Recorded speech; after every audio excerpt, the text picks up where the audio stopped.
पर मुझे आज भी 2013 का पेपर याद करते समय कपकपी आ जाती है। गांधीयन थॉट्स के पेपर में 60 में से 24 नंबर चाहिए थे, यहाँ 21 में रुक गए थे हम। मुझसे ज्यादा असफलताएं तो नहीं देखी तुमने अपनी जिंदगी में। जैसे लोगों को लगता है, जैसे कई बार लोगों को लगता होगा कि सर आप तो करोड़ों कमा रहे, पर ये भूल जाते हैं कि मैंने अपना पहला कदम स्टेज पर 2005 में रखा है, स्टेज पर। मुझे एक बात बताओ, मेरा नहीं हुआ। जैसे मुझसे अगर पूछे कि सर आप क्यों असफल हो गए, तो मैं कहूंगा कि 2013 मेरा फाइनल सिलेक्शन था, 2013 फाइनल। पर मुझे आज भी 2013 का पेपर याद करते समय कपकपी आ जाती है। उसका कारण था इंग्लिश का पेपर। मैं आपको 2013 का इंग्लिश का पेपर देखता हूं, उस पेपर को दर्दनाक पेपर मानता हूं। इंग्लिश में आज तक कंपलसरी पेपर की बात कर रहा हूं मैं, और आप जानते मेरी इंग्लिश कोई बुरी नहीं है। 2010 में मुझे इंग्लिश में 300 में से 170 नंबर आए, जबकि कट ऑफ 75 का होता है। मैं डबल लेकर आया हूं, तो भाई इतना तो मैं टेंशन में रहूंगा ना कि इंग्लिश तो मैं कर लूंगा। 2013 इंग्लिश मेंस का पेपर देखना, रिटायर हुए थे उस समय डीपी अग्रवाल। मतलब मुझे अंदर से बहुत ही श्रद्धांजलि देने का मन होता है उनको। कई बार लगता है कि उनके कारण चयनित नहीं हुआ मेरा। 2013, हाँ ये आ गया इंग्लिश का। देखो जनरली इंग्लिश के पेपर में क्या होता है पैटर्न, 4 ऐसे आते हैं और 1 ऐसे लिखना पड़ता है, यही होता है ना इंग्लिश में। पहला बदला देखो, एक्चुअली डीपी अग्रवाल ने क्या किया था 2013 में, ये नियम लगा दिया था कि इंग्लिश कंपलसरी के मार्क्स जुड़ेंगे। मतलब उन्होंने क्या कर दिया, समझ गए ना तुम, कि कंपलसरी पेपर नहीं रहा, अब स्कोरिंग पेपर हो गया कि उसके मार्क्स जुड़ेंगे। तो बहुत बड़ा आंदोलन उत्पन्न हो गया था दिल्ली मुखर्जी नगर में। आनंद फानन में राहुल गांधी ने कॉल किया कि ये सब हटाओ भाई, ये चलेगा नहीं, क्योंकि हमें फिर से जीतना है। चुनाव नहीं हुए थे उस समय। तो डीपी अग्रवाल को बहुत बुरा लगा कि मेरा निर्णय वापस कैसे ले। पेपर देखो जरा तुम, right short essay in about 300 word on each of the following. दोनों पे निबंध लिखना है। निबंध कितना लिखना होता था पहले, 4 में से, और हमेशा निबंध ऐसे आते थे ना, इन्वायरमेंट का आ जाता था, वुमेन एम्पावरमेंट आ जाता था, साइंस टेक्नोलॉजी आ जाता था, कोई ना कोई हेल्थ सेक्टर वाला आ जाता था। पता था कि भाई एक निबंध आएगा, हम कर लेंगे जो भी। और 100 नंबर का निबंध होता था, तो मरी पड़ी हालत में 35-30 नंबर मिल जाते थे। 35 नंबर हुए, 75 में बहुत बड़ा योगदान आ गया। 40 नंबर ही तो चाहिए अब, तो जुगाड़ कोई बहुत बड़ी बात नहीं। देखो कितनी बदमाशी की थी। पहले तो 2 निबंध पूछे और दोनों लिखने थे। और पहला निबंध देखो, we Indian are hypocrite. Hypocrite हमारी क्लास में सब लोगों ने पूछना शुरू कर दिया, होता क्या है। आज तो मोदी जी ने उसको कॉमन कर दिया कि हिप्पोक्रेसी की भी कोई सीमा होती है। उनका डायलॉग बड़ा फेमस है, तो वो फेमस हो गया। लेकिन उस जमाने में हिप्पोक्रेट पता ही नहीं था। तो मैंने टीचर को बुलाया, मैंने क्या, क्योंकि टीचर जो थे ना, जैसे हम भोपाल सेंटर पे थे, तो बेचारे भोले भाले होते, उनको लगता है ये तो कलेक्टर बन ही जाएगा, कल के दिन अगर मिला तो तकलीफ लाएगा, मदद कर देते थे। उनको बोला कि हिप्पोक्रेट का मतलब क्या होता है। तो उन्होंने पीछे 2-3 लोगों से पूछा, किसी एक इंग्लिश मीडियम वाले ने बताया, दिखावा करने वाला। तो किसी तरीके से वी आर हिप्पोक्रेट, सोचो इसमें निबंध लिखना है, वो भी इंग्लिश मीडियम, दिखावा करने वाले। अब सोचो उस जमाने में उतना दिखावा नहीं करते थे ना हम लोग। ये 23 चल रहा है। आज अगर बोलते तो हम दिखा देते कि भाई फेसबुक पे जितना दिखाया जाता है होता कुछ नहीं है, 1 सेकंड की फोटो हंसाई दिख रही है, 23 घंटे रो रहा है वो आदमी। तो बहुत सारी चीजें लिख सकते, लेकिन उस जमाने में इतना कुछ दिखावा था नहीं।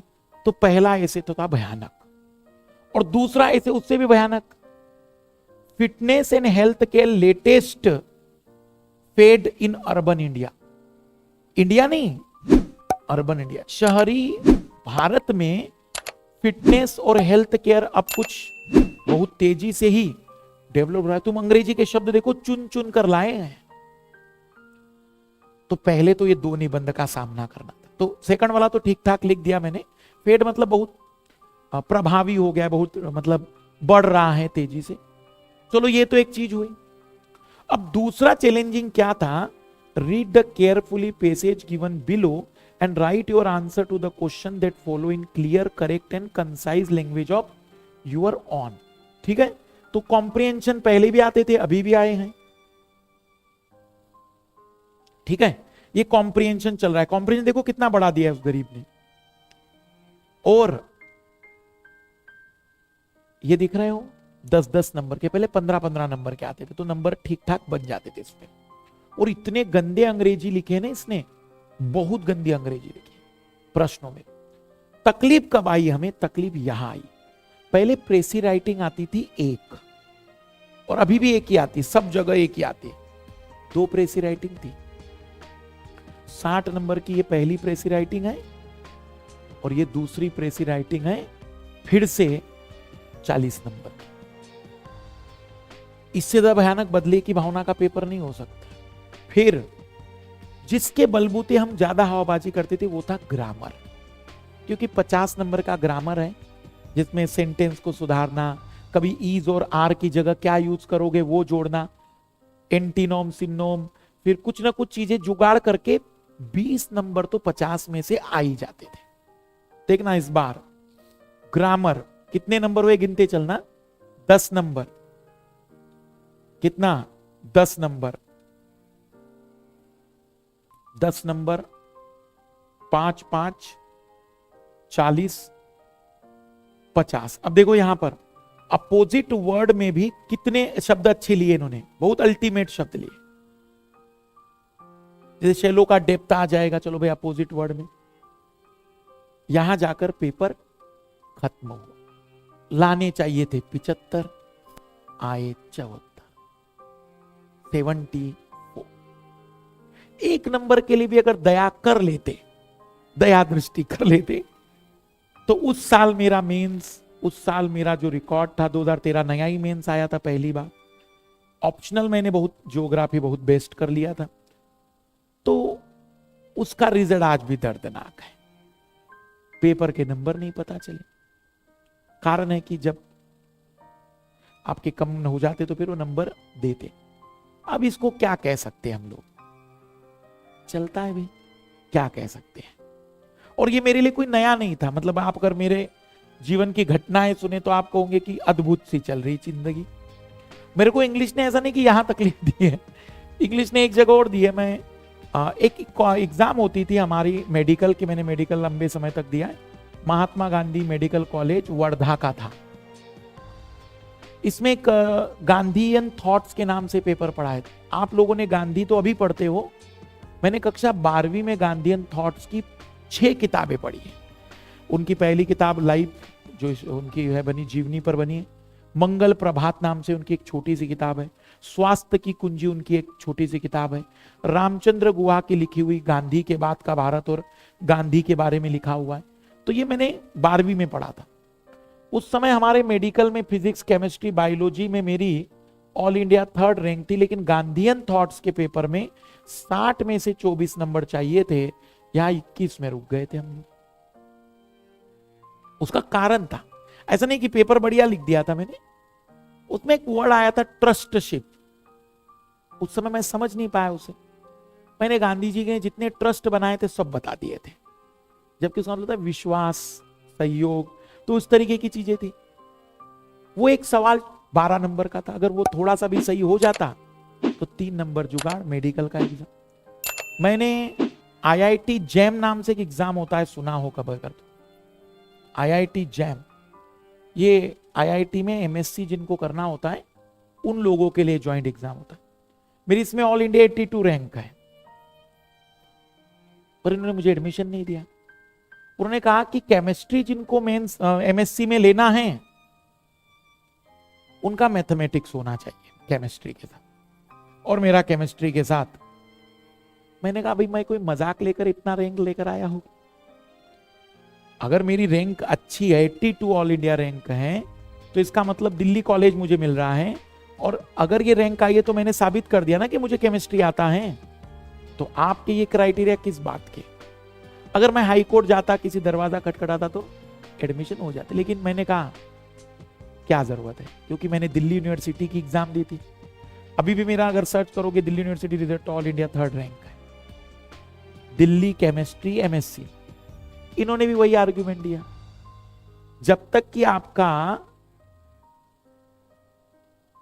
मैथमेटिक्स और केमिस्ट्री नहीं है तब तक आपका एमएससी नहीं हो सकता। फिर जिस समय मैं मुखर्जी नगर का सबसे टॉप टीचर था, सीसेट में साल के आराम से मैं 30-40 लाख कमा लेता था, तो 2014 में सीसेट 15 में क्वालिफाइंग कर दिया, मेरी पूरी कमाई रोक दी। मतलब जिस समय मैं सोच रहा था कि अब तो करोड़पति बनेंगे हम लोग, और जैसे ही सोचा सीसेट क्वालिफाई।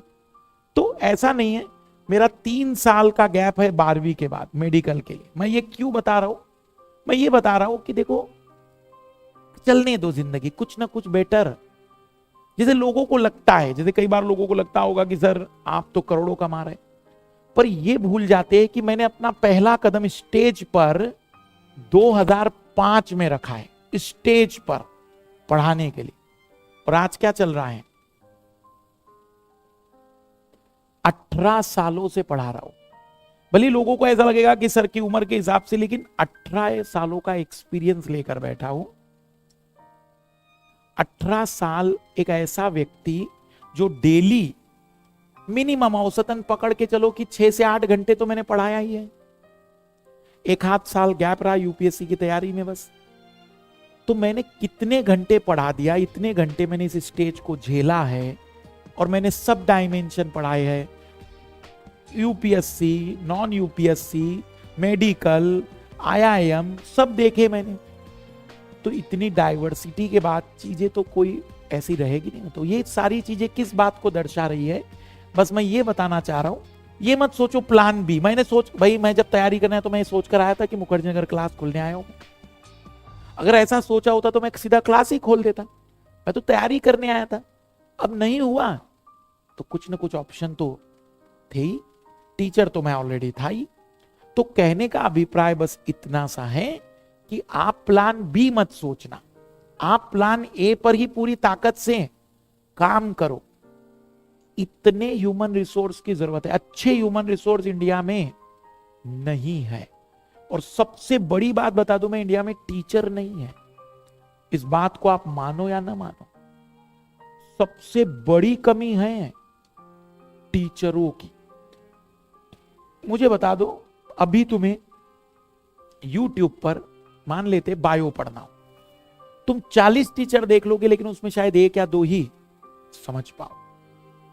जबकि अच्छे टीचर 140 करोड़ लोगों में, बायो पढ़ाने वाले 100 टीचर तो YouTube पर ऐसे होने चाहिए थे कि जिनमें से किसी को भी चुन लो, बेस्ट होना चाहिए। बहुत बड़ी डेफिशिएंसी। तो इसका टेंशन मत लो, बहुत ऑप्शन मिलेंगे। तो प्लान बी मत बनाना, पूरी ताकत से प्लान ए पर लगना। और कितने अटेम्प्ट की तैयारी करो, आखिरी 2 और 3, चौथे अटेम्प्ट पे क्लोज कर देना कि भाई नहीं, फिर जो काम धंधा है वो शुरू कर देना, फिर भले ही देते रहना जितनी बार देना, पर शिद्दत से केवल 2 या 3 अटेम्प्ट। फिर जिंदगी नहीं भाई, हम पृथ्वी पर अवतरित थोड़ी हुए इसी काम के लिए। हमें जिंदगी जीनी है, 60 साल की जिंदगी है। करोड़ों अरबों जीव यहां बैठे हैं, अरबों खरबों बैक्टीरिया, अलग अलग एनिमल बैठे हैं। हम उसमें अपने आप को कौन सा महान क्यों समझ रहे हैं? बहुत साधारण जीव है इस यूनिवर्स में। हम इतना बड़ा यूनिवर्स, इसमें इतने बड़ी आकाश गंगाएं, गैलेक्सीज, उसमें इतना सोलर सिस्टम, उसमें पृथ्वी, पृथ्वी में भारत, भारत में एक छोटा सा शहर, उसमें एक छोटा सा कमरा, उसमें तुम हवाबाजी अपने आप को ही सोच रहे हो। ये तुम्हारा भ्रम है बस। पर तुम इस यूनिवर्स में इतनी ही औकात रखते हो जितनी कि इस कमरे में धूल का कण। इस सच को अगर समझ लिए तो जिंदगी में ना असफलताओं का गम होगा, ना सफलताओं पर तुम अपने आप को गुमान करोगे। क्योंकि तुम्हें यह हमेशा याद रहेगा कि इस यूनिवर्स में तुम्हारी औकात केवल एक धूल के कण के बराबर की। इससे ज्यादा तुम्हारी औकात, वो तुम्हारे सब भ्रम है कि मुझे पड़ोसियों को दिखाना है। पड़ोसी खुद धूल के कण के रूप में, उसको क्या दिखाओगे तुम? तो आज की क्लास का सारांश बस यही है कि आप निडर होकर, बगैर डरे होकर तैयारी करो। असफलता है, सफलता है, सब बात की चीजें, क्योंकि तुम अपने आप को ज्यादा सीरियस मत लो। ज्यादा सीरियस मतलब जैसे होता है ना अंदर से, मेरे मोहल्ले वाले क्या कहेंगे, क्योंकि अपने दिमाग में एक पॉइंट तो रखना है, और वो है इस यूनिवर्स में तुम्हारी औकात। बस ये शब्द मेरे ध्यान रखना। तुम्हें कभी गुरूर नहीं आएगा और तुम्हें कभी ये नहीं लगेगा कि मैं असफल। क्या हुआ तुम्हारा? मैंने मुझसे ज्यादा असफलताएं तो नहीं देखी तुमने अपनी जिंदगी में, भयानक देखी है मैंने, पर फिर भी हवाबाजी तो कर ही लेता हूं मैं आज भी। तो आप अपनी ताकत से लगे